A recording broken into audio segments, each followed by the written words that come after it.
Man mag verschiedener Ansicht darüber sein, ob das Zauberwort unserer Zeit wirtschaftliche Erschließung für die Eingeborenen restloses Glück bedeutet. Ob die vielgerühmte Zivilisation nicht meist aufs Geschäft hinausläuft und die Vorzüge eines Naturvolkes zerstört. Ausspruch eines Sardinienreisenden aus dem Jahre 1911.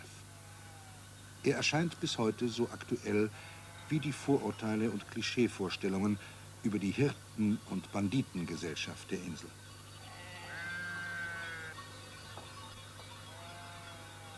Giovanni Adis, Nanni genannt, viele Jahre Gastarbeiter in Deutschland, wie über 1,5 Million seiner Landsleute, ist heute 40 Jahre alt und Besitzer von 200 Schafen in den Bergen über Padru. Er denkt realistisch. Non c'è stato nessun cambiamento? Frage, haben Sie Veränderungen festgestellt, als Sie aus Deutschland zurückkamen? Es hat sich sehr viel verändert. Heute leben die Schäfer zivilisierter. Die Arbeit ist mechanisiert.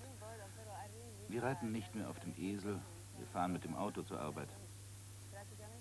Ich lebe hier nicht mehr die ganze Zeit bei den Schafen, ich bin beweglicher. Ich fahre nur hier rauf, um nach den Schafen zu sehen, sie zu kontrollieren. Danach fahre ich mit dem Auto ins Dorf und führe ein ganz bürgerliches Leben.